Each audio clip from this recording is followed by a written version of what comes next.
자, 오늘의 말씀을 대하면서 한 가지 마음에 일어나는 의문이 있는데 그것은 무엇인가 하면 어떻게 그렇게 다윗이 이스라엘의 왕이 될 수 있었을까? 이름 없는 한 이 목자의 집안의 8형제의 막내로서 여러분 아버지에게도 그렇게 인정받지 못한 어린 시절이었습니다. 또한 그는 아담한 자였다 그랬어요. 보통 왕이라 하면 키가 훤출하고 신장이 커야 리더십을 발휘할 수 있다고 생각을 하는데 다윗은 결코 그런 모습은 없었습니다. 그럼에도 불구하고 그는 전무후무한 이스라엘 사람들의 가장 존경을 받는 왕이 될 수 있었으니 도대체 무엇이 그를 그렇게 왕으로 세우게 하였는가, 이런 질문을 우리가 해보지 않을 수가 없어요. 그렇다면 우리의 삶 가운데 적용하는 면에서도 마찬가지겠지요. 미래가 창창한 우리의 다음 세대, 우리의 자녀들이 어떻게 다윗과 같이 이처럼 선한 영향력을 미치며 하나님의 크신 영광을 나타내는 인물로 세울 수가 있을 것인가? 이 질문이 다윗의 생애를 연구할 때마다 제 마음에 늘 일어나는 질문이에요. 어떻게 이렇게 다윗은 성군이 될 수 있었을까? 여러분이 이에 대한 답을 한마디로 먼저 말씀을 드린다면 그것은 하라크의 인생이다. 뭐냐 하면 하나님께서 동행하시는 인생이었다. 임마누엘의 하나님, 내가 세상 끝날까지 너희와 항상 함께 하리라. 하나님께서 함께 하시는 인생이었기 때문에 이처럼 다윗은 오고 또 가는 세대의 그 이름으로 하나님의 사랑받던 마음의 합한 자의 모습으로 기억하는 것입니다. 여러분, 하나님께서 다윗과 함께 하셨기 때문에 그는 주님과 더불어 한 걸음 한 걸음 한 걸음 그렇게 인생의 여정길을 걸을 수 있었던 것이에요.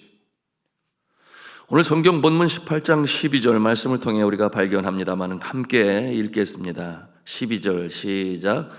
여호와께서 사울을 떠나 다윗과 함께 계심으로 사울이 그를 두려워한지라. 다윗과 함께 계심으로 라고 말씀하고 있습니다. 그리고 이 사울은 여호와의 신이 떠나게 되니 이 상황 가운데에서 다윗을 두려워해요. 일국의 왕인데 여전히 이 젊은 다윗을 두려워하는 것은 무엇이라고 그랬어요? 하나님께서 그와 함께 하심으로. 사울은 어떠했어요? 하나님이 그와 함께 하시지 아니하심으로. 이것이 오늘 이 시대를 살아가는 믿음의 사람들의 영적인 야성이요 영적인 능력이 되는 것이니 여러분, 하나님과 함께 동행하시는 복된 삶 되시기를 주님의 이름으로 축원합니다. 여호와께서 다윗과 함께 계심으로. 여러분, 이 다윗이 사울왕 앞에서 수금을 탈 때 사울이 악령에 사로잡히니 이 판단력이 정상이 아니었어요. 그러므로 내가 다윗을 벽에 박으리라 하여 창을 던지게 되었는데 이게 말이 됩니까? 여러분, 악령이 그를 조종하니 정신이, 이 판단력이 사라진 것이죠. 그와 같은 상황 가운데서도 이 다윗은 날라오는 이 창을 2번이나 피할 수가 있었습니다. 어떻게 그것이 가능합니까? 여호와 하나님께서 그와 함께 계심으로. 여호와 하나님이 그와 함께 계심으로 그를 지키시는 것 아니겠습니까? 사울은 다윗이 두려워요. 그래서 자신의 곁에서 떠나가게 하기 위하여 천부장의 직분을 줍니다. 여러분, 이 인물을 통해서 이 다윗은 이제 사람들과 자주 접하게 되었습니다. 말씀해 보니 그가 모든 일들을 지혜롭게 행하였더라, 이렇게 말씀하고 있는데요. 어떻게 그렇게 지혜롭게 행할 수가 있었겠습니까? 답은 늘 똑같아요. 여호와 하나님께서 그와 함께 계심으로. 이것이 이제 14절에 있는 말씀인데요, 같이 읽도록 하겠습니다. 시작. 다윗이 그의 모든 일을 지혜롭게 행하니라. 여호와께서 그와 함께 계시니라. 여호와께서 그와 함께 계시기 때문에 모든 백성들에게 그렇게 지혜로운 모습으로 해안을 가지고 일들을 처리할 수 있었다라고 하는 것입니다. 우리가 익히 잘 알고 애송하고 있는 시편 23편, 여호와는 나의 목자시니 거기에서 이 노년의 때에 인생을 뒤돌아보며 다윗이 이 부른 찬송 시편 23편 아니겠습니까? 그가 이렇게 고백을 합니다. 내가 사망의 음침한 골짜기를 다닐지라도 해를 두려워하지 아니할 것은 뭐라 그랬어요? 주께서 나와 함께 하심이라. 그러므로 함께 하신 하나님께서는 주의 지팡이와 막대기를 통하여 나를 보호하신다.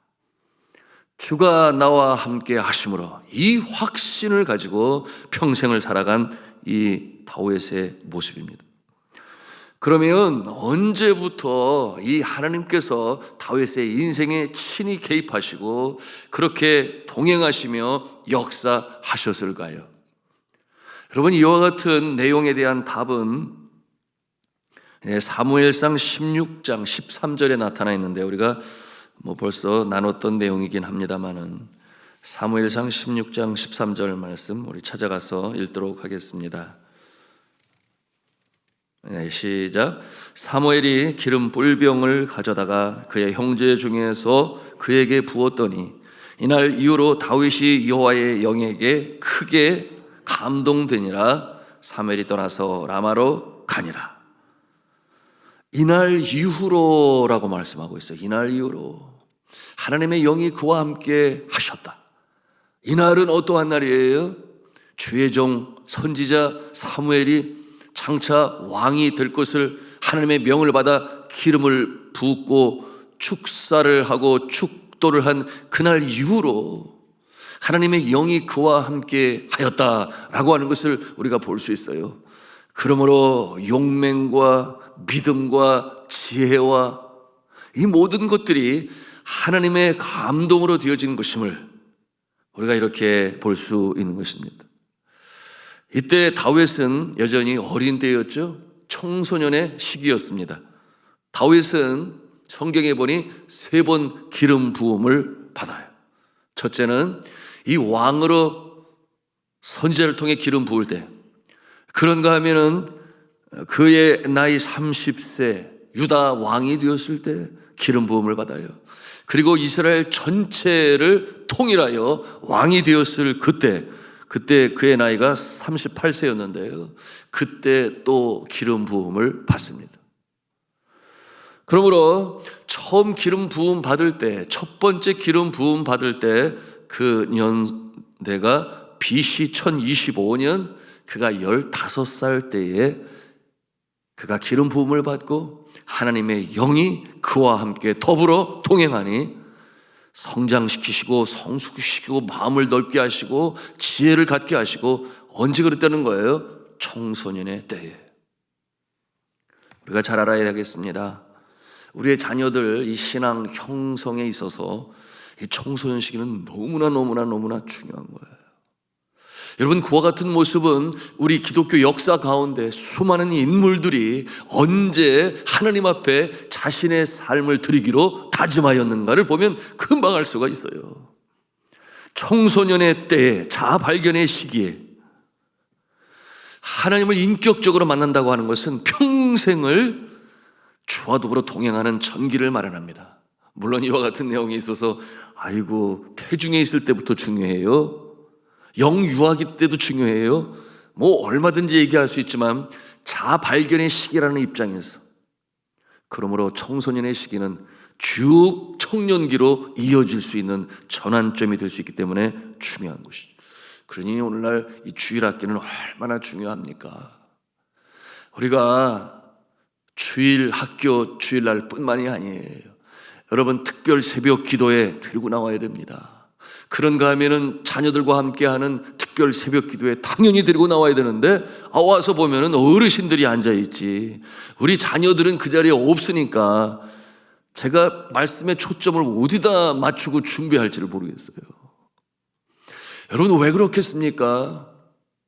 여러분, 이 말씀을 들을 때, 기도할 때, 찬송할 때 주의 영이 임하여서 여러분 믿음이 자라나게 되는 것이기 때문에 너무나 중요한 장소 아니겠습니다. 그러므로 로마서 10장 17절에 뭐라 그래요? 믿음은 들음에서 나며 들음은 그리스도의 말씀으로 말미암느니라, 그렇게 분명히 말씀하세요. 그렇게 기도할 때에, 말씀을 들을 때에 성령으로 충만케 되고 인격적으로 하나님을 만나는 계기가 되는 것이기 때문에 주일학교는 너무나 중요하다. 우리가 거기에 초점을 맞추지 않으면 아니 된다. 왜냐하면 미래의 대한민국과 한국교회를 위하여 지금 오늘 우리는 꿈나무들을 심는 것이기 때문에 그런 것이에요.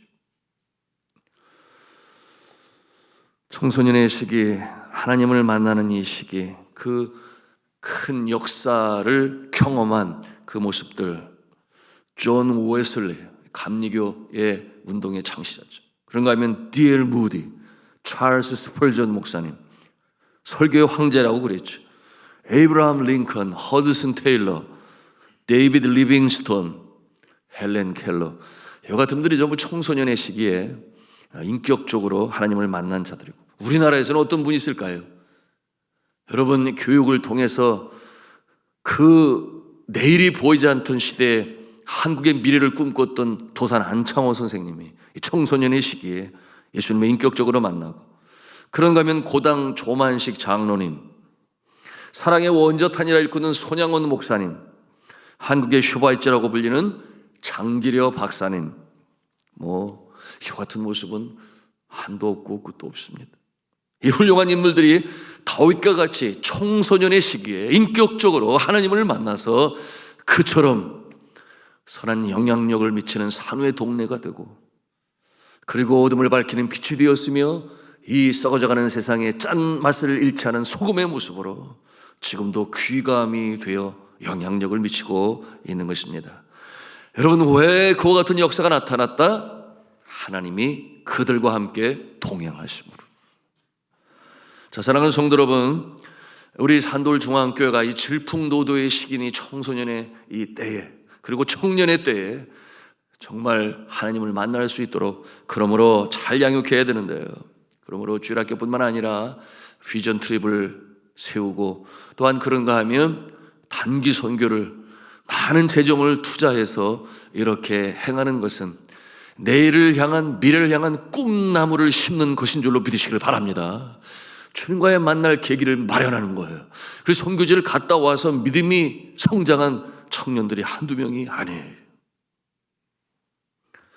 가장 중요한 때 주님을 만나게 함으로 예수 그리스도를 구세주로 확신히 믿고 영접하게 하는 것, 오늘 시대 특별히 한국 교회가 주일학교가 얼마나 빨리 닫아져 가는지 몰라요.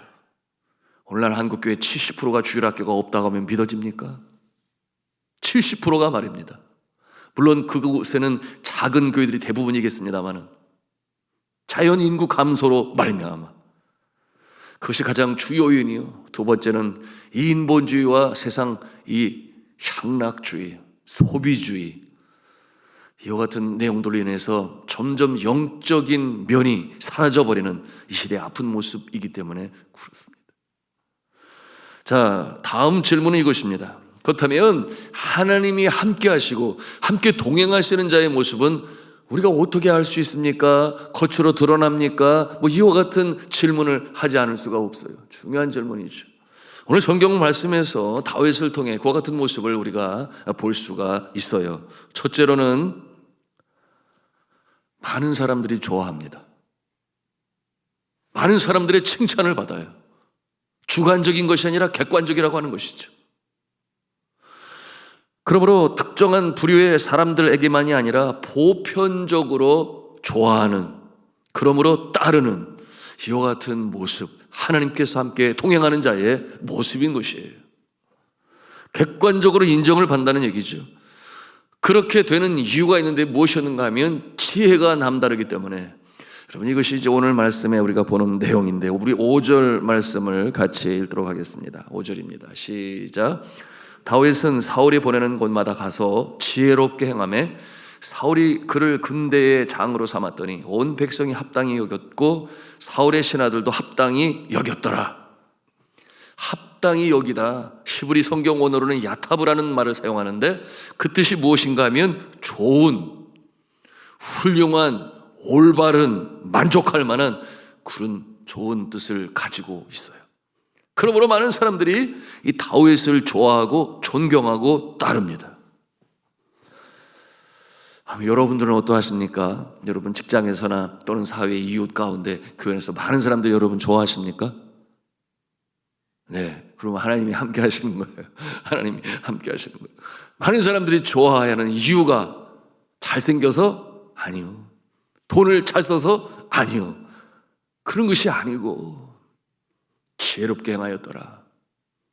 하나님께서 함께 하심을 드러내는 그와 같은 모습으로 인하여 여러분 사람들이 여러분을 좋아한다면 분명 하나님께서 동행하시는 존재인 것입니다. 여러분 이와 같은 모습은 지혜롭게 행함으로, 올바르게 행함으로, 남들을 돌봄에 있어서, 남들을 인도함에 있어서 나보다는 우리를 먼저 생각하는 모습, 그와 같은 자를 가리켜 리더라고 표현을 하죠. 나보다는 우리를 먼저 생각을 해서 배려심이 깊겠지요. 당연히 때로는 내가 손해보는 것 같지만 그러나 우리를 위한 것이라면 기꺼이 그 자리를 양보하는 이와 같은 모습, 여러분 이와 같은 모습으로 말미암아 다윗을 좋아합니다. 이처럼 넓은 마음을 가지고 있기 때문에 그러한 것인데 그 이유가 무엇이다? 하나님께서 동행하셨기 때문에, 성품을 바꾸어 가시는 하나님의 손길, 저는 여러분이 그러시기를 주님의 이름으로 축복합니다. 두 번째로 겸손합니다. 하나님과 동행하는 사람은 겸손해요. 다윗은 어떻게 겸손합니까? 우리 23절 말씀을 또 함께 보기를 원하는데요, 같이 읽습니다. 시작. 사울의 신하들이 이 말을 다윗의 귀에 전하매 다윗이 이르되 왕의 사위 되는 것을 너희는 작은 일로 보느냐? 나는 가난하고 천한 사람이라 한지라. 아멘. 사울 왕이 그러는데 너를 사위로 삼고 싶어 하신대. 이런 말을 전에 들었을 때에 다윗의 자신에 대한 입장의 표명이에요. 나는 가난하고 천한 사람이라. 여러분 이때는 이미 다윗이 그 아무도 대적할 수 없는 골리앗 장수를 향하여 물맷돌 하나로 승리를 한 이후 사울 왕은 천천히요 다윗은 만만이라 이미 많은 사람들로부터 칭송을 받으며 그리고 존경을 받았던, 그러므로 천부장이 되었고 이제는 그 어느 누구 앞에서 내놓아도 손색이 없는 그와 같은 입장이었지만 여전히 그의 마음에는 어릴 적 목동의 시절 그리고 자신의 집안의 모습을 생각하면서 나는 일개 무명 목자의 집안의 아들인데 나는 가난하고 천한 사람이로다, 이와 같은 마음을 가지고 있습니다. 그러니 사람들이 안 좋아하겠어요? 여러분 한번 생각해 보세요. 사람들이 교만한 사람을 좋아합니까? 겸손한 사람을 좋아합니까? 내가 잘났다고 얘기하는 사람 좋아할 사람 없어요. 그 앞에서 그 권력 때문에 아부하고 손바닥을 비빌지는 몰라도 여러분 겸손한 사람을 사람들은 좋아하고, 또한 이 겸손의 성품은 하나님께서 사용하시는, 그러므로 은혜를 베푸시는 자의 성품이니 여러분 겸손하시기를 바랍니다. 은혜 받는 자는 그와 같은 모습인 것이죠.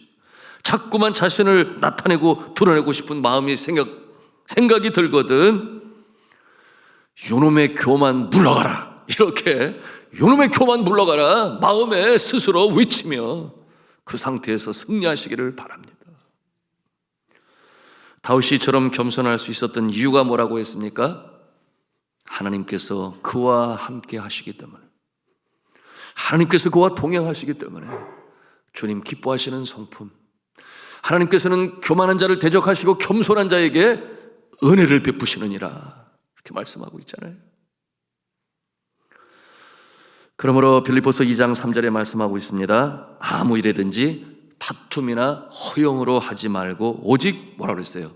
겸손한 마음으로, 오직 겸손한 마음으로 각각 자기보다 남을 낮게 여기고 높이 여기고, 예수 그리스도의 성품을 말씀하면서 그렇게 표현한 것입니다. 자, 사랑하는 성도 여러분, 여러분은 겸손하십니까? 만약 그러지 않다면 기도하시기 바랍니다. 주님께서 동행하실 때 성령께서 내 마음에 내주하셔서 나의 마음을 주장하시고 다스려 주옵소서. 그러므로 하나님이 동행하시는 복된 인생 되시기를 주님의 이름으로 축원합니다. 마지막 세 번째로 하나님께서 동행하시는 사람은 어떠한 모습으로 나타나는가? 자신에게 주어진 임무를 잘 발휘합니다. 하나님이 함께 하시니 능력이 나타나는 거죠. 하나님이 함께 하시면 이 은사로 말미암아 재능이 2배, 3배, 4배 나타납니다. 깜짝 놀랄 만한 해안을 가지고 지혜를 가지고 문제 해결의 능력이 있으며, 또한 성실함을 가지고 꾸준히 때로 밤잠을 줄여가면서도, 그런가 하면 너무나도 중요한 타임 매니지먼트, 시간 관리를 잘했어. 잠잘 시간을 분명히 정하고 그래야 아침에 일어날 수 있을 것 아니에요. 물론 이 자리는 시간 관리를 잘해서 새벽을 깨워 주 앞에 기도하고 산돌중앙교회 11조의 모습으로, 대표자의 모습으로, 구역장의 모습으로, 장로님, 교역자 있잖아요, 직분자로, 또한 한 집사님의 모습으로 기도할 수 있는 것이 이 시간 관리에 달려있는 것인데, 여러분, 하나님께서 주시는 이 능력 동행할 때에 여러분, 우리가 우리의 능력을 10분 발휘하고 그 이상의 것으로 하나님의 영광의 역사를 나타냄을 믿으시기를 바랍니다. 여러분, 이와 같은 내용이 여러분 이 다윗의 삶을 통해서 보는 것입니다. 사울이 다윗을 죽이려고 어떤 음모를 꾸밉니까? 블레셋 군대와 전쟁을 이루게 하고, 그리고 명령을 해요. 어떤 명령입니까? 우리 25절 말씀을 함께 보기를 원합니다. 읽습니다. 시작. 사울이 이르되 너희는 다윗에게 이같이 말하기를 왕이 아무것도 원하지 아니하고 다만 왕의 원수의 보복으로 블레셋 사람들의 포피 100개를 원하신다 하라 하였으니, 이는 사울의 생각에 다윗을 블레셋 사람들의 손에 죽게 하리라. 죽게 하리라. 그러므로 블레셋 사람들의 포피 100개를 베어라. 다윗을 죽이려고 전투를 하게 한 것인데, 여러분, 이 가운데 다윗이 어떻게 행합니까? 사울 왕이 100개를 베어라고 한 것은 많은 사람들을 죽여서 우리가 승리하고 나라를 지키게 하라고 하는 것이니 왜 100개 뿐이겠어? 그래서 몇 개를 베갑니까? 200개를 베가요. 200개를 베갑니다. 여러분, 27절 말씀으로 함께 읽겠습니다. 27절입니다. 시작. 다윗이 일어나서 그의 부하들과 함께 가서 블레셋 사람 200명을 죽이고 그들의 포피를 가져다가 수대로 왕께 드려 왕의 사위가 되고자 하니, 사울이 그의 딸 미갈을 다윗에게 아내로 주었더라. 여러분, 그처럼 죽이려고 한 자가 오히려 더 큰 배나 되는 결과를 가지고 왔을 때 사울 왕의 마음에는 어떤 생각이 들었을까요? 두려움이 임하였더라 그랬어요. 두려움이 임하였더라. 여러분, 그 내용이 사무엘상 18장 29절에 있는데요, 같이 읽도록 하겠습니다. 시작. 사울이 다윗을 더욱 두려워하여 평생에 다윗의 대적이 되니라. 여러분, 말씀을 정리하면서 이 시대에 이 말씀이 우리의 삶에 어떻게 적용이 되겠습니까? 믿음이 견고한 사람들, 그 길이 평탄대로일까요? 그렇지 아니에요. 사울왕과 같은 존재가 곁에 있습니다. 그러므로 아무런 잘못도 없는데 해코지해요. 미운 거예요. 질투합니다. 너무 잘 나가니까, 훌륭하니까, 어디 흠잡을 데가 없으니까 해코지하고 미워하고, 때로는 짓밟으려고 하고, 무시하고, 남들 앞에서 모멸감을 느끼게 하고. 여러분, 그럴 때 우리 믿음의 사람은 오히려 보란듯이 잘 돼야 하는 것이니, 내 원수의 목전에서 상을 베푸시는 여호와 하나님 아버지, 여러분이 하나님과 함께 동행하심으로 오히려 더 그 같은 자들 앞에서 잘 되시는 성도 여러분 되시기를 주님의 이름으로 축복합니다.